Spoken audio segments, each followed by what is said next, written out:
One of the biggest struggles I think people have, including what I used to think, is that simple feeling of being stuck. The simple feeling of never being able to climb out of the hole that we've created. And a lot of that comes down to what we've done with money. When we make money, we basically try to save some of it, whatever we can, which is roughly 5 to 7% in this country. But the other thing we've done is we've gone out and borrowed.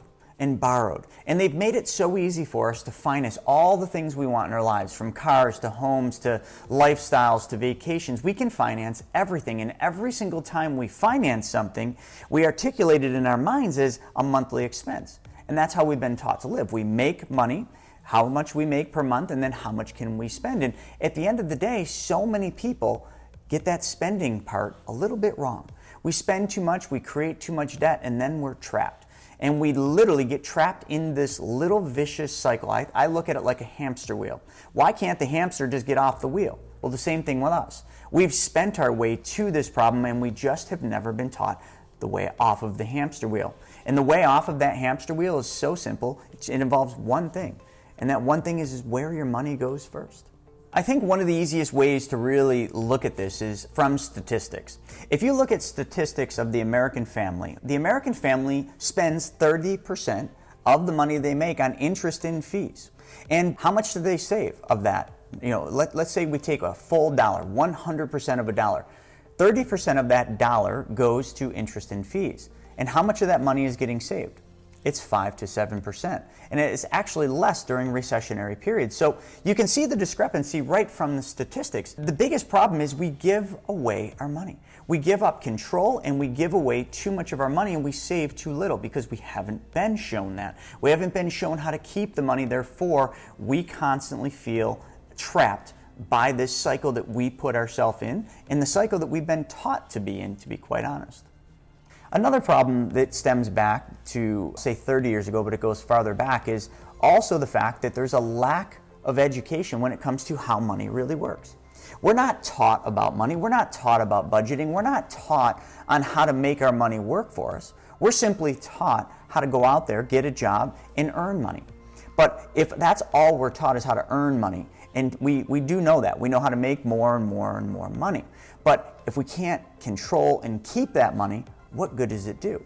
It simply puts us back in that race of giving up control of our money every time we make more. We make more, we spend more. We make more, we spend more. We don't make more and keep more.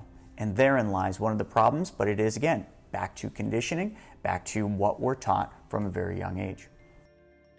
I think there was a defining moment in my life where I really kind of had a light bulb go off, and that moment came from failure. You see, I've failed so many times in my life. This was really not just a second, but this was like the final failing point where I was brought to my knees.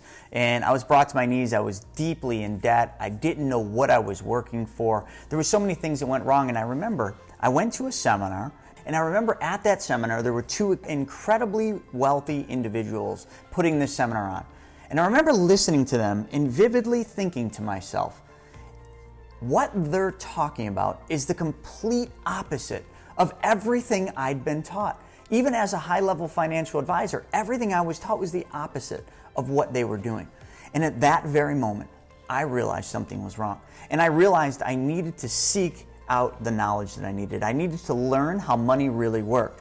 And at that point, that's when I started going down the rabbit hole, if you will, of chasing down wealthy individuals, billionaires and multimillionaires to find out what they do different with money.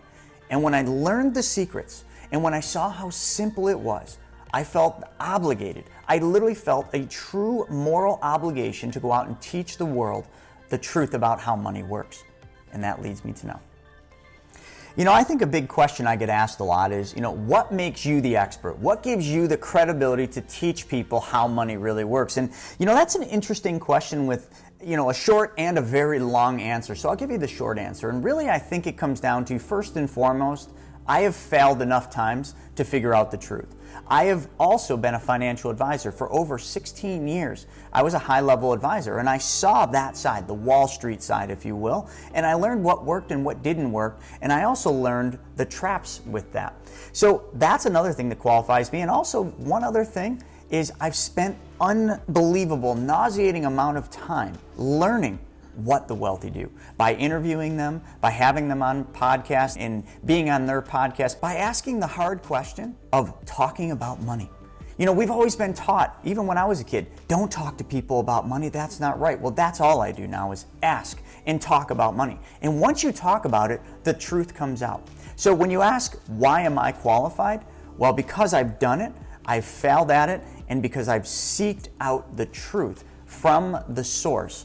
And lastly, I've read a ton of books talking about this. And a lot of people just don't seek out that knowledge. Wealth is a difficult word. And wealth can be defined a lot of different ways, but its simplest form, I think, is true wealth is freedom.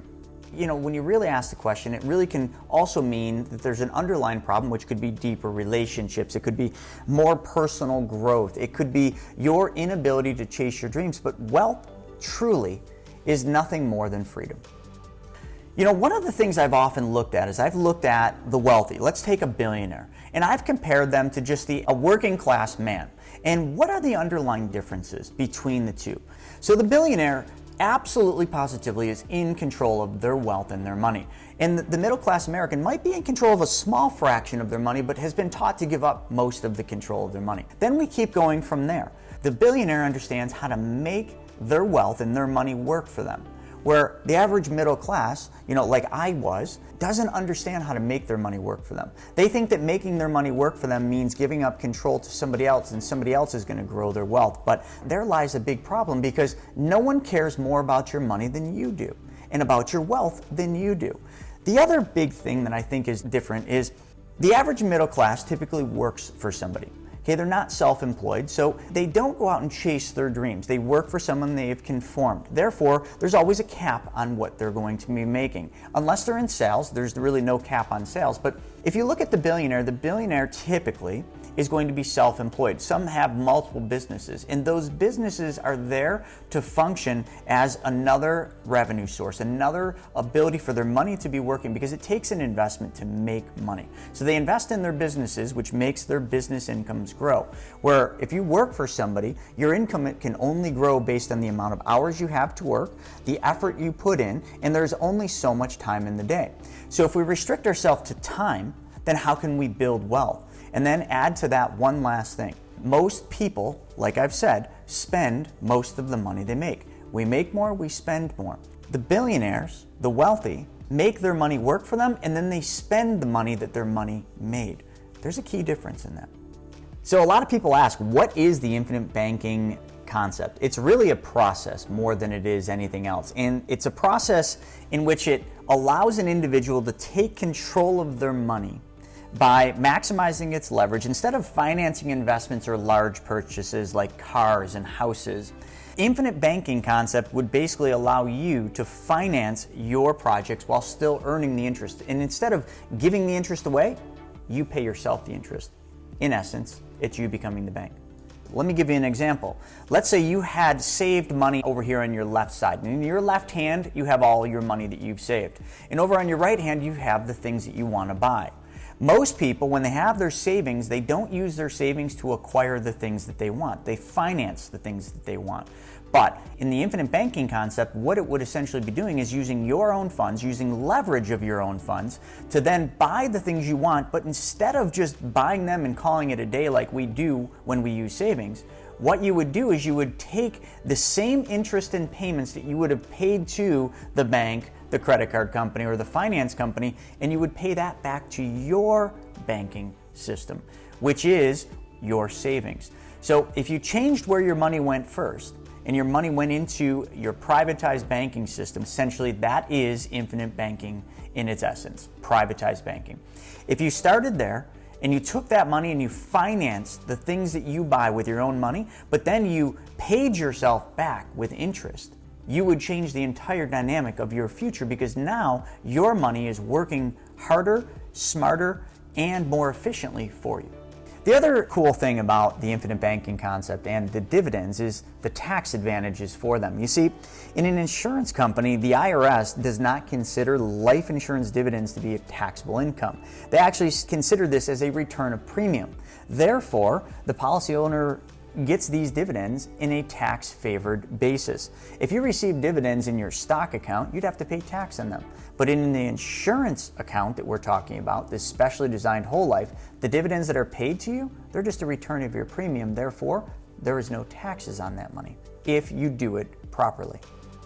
So a lot of times I think about, why are people failing? What is the reason why so many people are stuck financially? That really kind of goes down to the root of why they do what they do.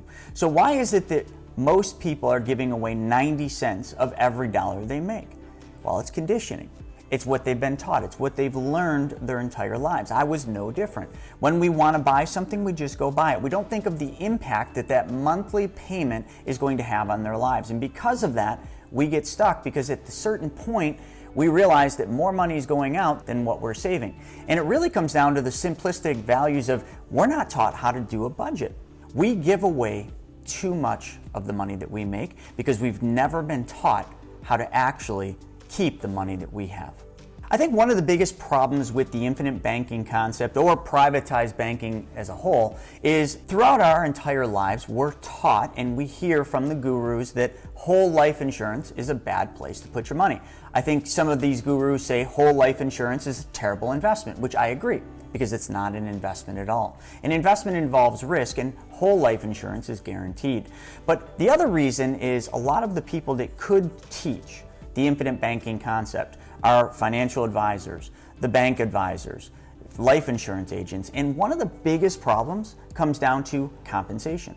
You always have to follow the dollar, and to do the infinite banking concept, to make it work for banking, that requires the person that's writing the insurance contract, the specially designed whole life, to take a reduction in their commission of up to 60 to 90%.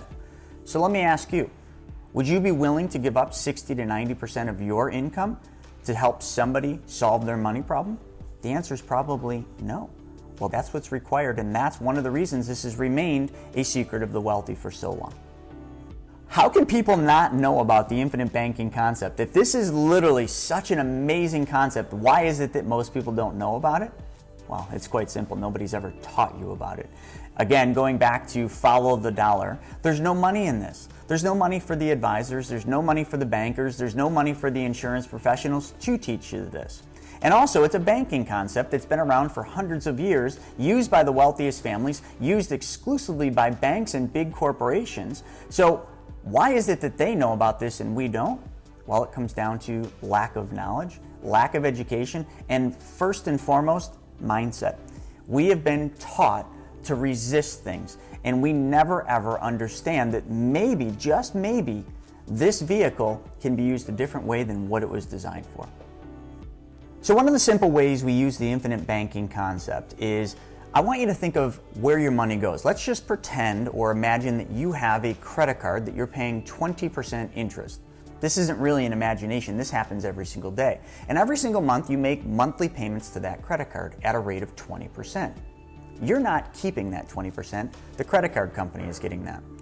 Now with the infinite banking concept, because we changed where your money went, imagine now we take the money from your banking policy and we pay off that 20% credit card. Now you no longer have to pay for that credit card every month, but what if we did continue to pay for that credit card, except for the amount you were giving the credit card company, you paid to yourself? How would you like to make the 20% that you're giving away? You'd like that? Well, that's what the infinite banking concept can do. Whatever money you're giving away, you can recapture that same interest rate using this system. So if you'd like to make 20%, you don't have to work any harder. You don't have to work any longer. You don't have to go out there and lose control of your money. All you need to do is change one thing and apply the infinite banking concept to your life. You know, one of the things I hear a lot with the infinite banking concept is, that sounds too good to be true. Or people think that this is some new concept, but this isn't new at all. This has been around for hundreds of years, and we have done extensive research on all the famous people in history who have been using this, have been using specially designed whole lives for this banking purpose. And really starting with one of the ones that we all have enjoyed is Walt Disney. And we did a lot of research on Walt Disney World, but Walt Disney in 1953 took a loan from his whole life policy to start Walt Disney World. So the funny thing is, when you look at Walt Disney World and all the beautiful things that Walt Disney has created, it all started with a loan from his whole life policy. And you have to then also understand that why did he use a loan to start Disney World? Well, it's quite simple. No one else would give him the money. He got turned down by every single bank and he had no money. So there wasn't a banker that would lend him money, but he was the bank and he realized that. So he took a loan from his bank to start Disneyland.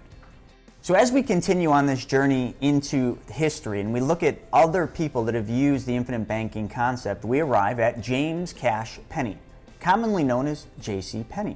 You might know it as, in its prime, JCPenney department stores. In its prime, they had 840 locations in 49 US states. It wasn't just a small company, it was a massive company. And then when you really look at the history of JCPenney, you have to understand that JCPenney hit some hard times during the Great Depression. And during the Great Depression, a lot of people went bankrupt. Tons of businesses lost their businesses, went bankrupt, and they just had to walk away from their dream.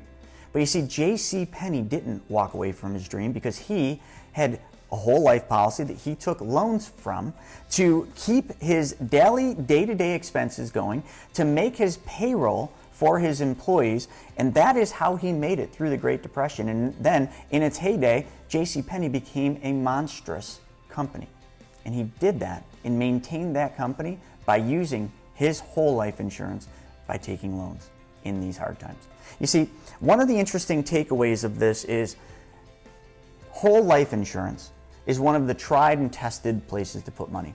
Even during Great Depressions, he was still able to access his cash value, which was unchanged, which didn't lose money like everything else, and it didn't go bankrupt. These giant mutually owned insurance companies, like the one JCPenney used, they're tried and tested, sound financial institutions, and JCPenney proves that.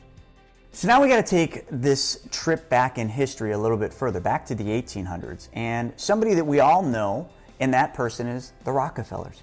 You've heard of the Rockefeller fortunes, you've heard of the Rockefellers, and you probably have heard of John D. Rockefeller. Now, John D. Rockefeller was one of the wealthiest men of his times, and the Rockefeller family is still one of the most wealthy families out there. So how did they do it? How did they make it through all this? Now, a lot of people would say a lot of things, but here's the thing. The Rockefellers, together with other wealthy families of that time, understood, they always understood, that dividend-paying whole life insurance policies allowed them to grow their money, use their wealth to fund other ventures, protect their assets, and most importantly, create multi-generational wealth. And it protected future generations. You see, when the Rockefellers had all this money, it wasn't about making more money, it was about keeping and protecting the money they had. And where did they turn? Well, they turned to giant mutually owned insurance companies because they were the safest place to park their money. Some people would say that the Rockefellers, along with other families like the Rothschilds, started the banking concepts that we know today. And one of the other things that they definitely can be quoted with is starting family privatized banking systems. They did this by using the same thing we use, which is called infinite banking. On our journey through history, we arrived to the 1960s. And in the 1960s, there was a restaurant called McDonald's that was founded by the McDonald's brothers. But then comes along Ray Kroc, and this is one of my favorite stories about the infinite banking concept. You see, Ray Kroc bought out the partners, the McDonald's brothers, and took McDonald's to where it is today. But that didn't come without some financial struggles. You see, Ronald McDonald, the character in the marketing campaign, would have never happened without Ray Kroc taking loans from his 2 whole life policies to make that campaign work. And it's well documented that Ray Kroc also took loans from his whole life policies to cover employees' salaries during these difficult times of growth. If Ronald McDonald and McDonald's, the restaurant chain, used whole life insurance, well, how can this be too good to be true? I mean, this is well documented, and we've done all the research on this to show that this is how it's been used throughout history. And Ronald McDonald wouldn't have been what it is today without whole life insurance. So one of my favorite investors is a man by the name of Warren Buffett. You all know Warren Buffett, Berkshire Hathaway, and Warren Buffett's a huge fan of insurance companies, and it goes so much as saying that in 2010, Buffett said this. He claimed that purchasing Berkshire Hathaway was the biggest investment mistake he ever made. And he claimed that it denied him compound investment returns of about $200 billion over a subsequent 45 years. Buffett claimed that if he had invested that money directly in insurance businesses, instead of buying out Berkshire Hathaway, due to what he perceived as a slight by an individual, of course he says that, those investments would have paid off several hundred-fold. So if Warren Buffett loves insurance companies, why is it that we're not taught to use insurance companies? Continuing on our journey through history, we stop at Pampered Chef. Many of you know Pampered Chef. It was created in the 1980s by Doris Christopher. Well, Pampered Chef was started by taking a loan from her whole life insurance policy. She took a $3,000 loan to start her new kitchenware company. Back then it was just her dream, but that kitchen company grew to be a multi-billion-dollar company that was purchased by none other than Warren Buffett. And Warren Buffett of Berkshire Hathaway paid $1.5 billion for that company that was started with a $3,000 loan from Doris Christopher's whole life policy. Again, you start to see the power of this concept. And as we wrap up the history and we come to more modern times, there's a lot of other people that use this system that are very well known, but let's just hit on two politicians. I'm not big into politics, but Senator John McCain, before he passed, had said that he financed his presidential bid by using his life insurance policy as collateral. But then go one step further and look at the current running mate, Vice President Joe Biden, and he went public and said on his financial disclosures, Biden showed that he used his Mass Mutual whole life policy and backed it up as collateral to fund his campaign. These are two politicians, two very, very wealthy individuals using whole life insurance in a very systematic way, just like we keep talking about for the infinite banking concept. It makes you wonder why people would ever think this sounds too good to be true when so many people throughout history have used this. So when I learned this information many, many years ago and started applying it to fix my money problems, during that period, I realized that I had to help other people do this. It just wasn't fair that I had this knowledge and other people didn't. So I felt it was my obligation to go out and teach people and mentor people on how this works. And along with that, I got the title of being America's #1 money mentor. And that comes with major commitments. Those commitments are, I now have to go out there and help all of America learn how to take back control of their money, learn how to get all the money back for all the purchases that they're ever going to make in their lifetime. And I also have to do that knowing that I'm going to make significantly less money doing it this way, because this is the truth. And sometimes the truth hurts. So in this documentary, we showed you the history of the infinite banking concept, the greats that have used this, the wealthy that have used this, and now we're bringing this down to how do you use this? So we've covered a lot of topics, but there's still going to be a lot of questions. It's a brand new concept, one that you've never heard before, so we need to answer those questions, and I've got a great resource. You can go right to my website, which is Chris Naugle, Naugle, and in that resources tab, there's also a link where you can schedule a time to talk to me, and we can talk about your money problems and how we can solve them using the infinite banking concept. I hope you enjoyed this documentary in learning about the history of the infinite banking concept. Now it's time for you to decide, what does the future look like for you?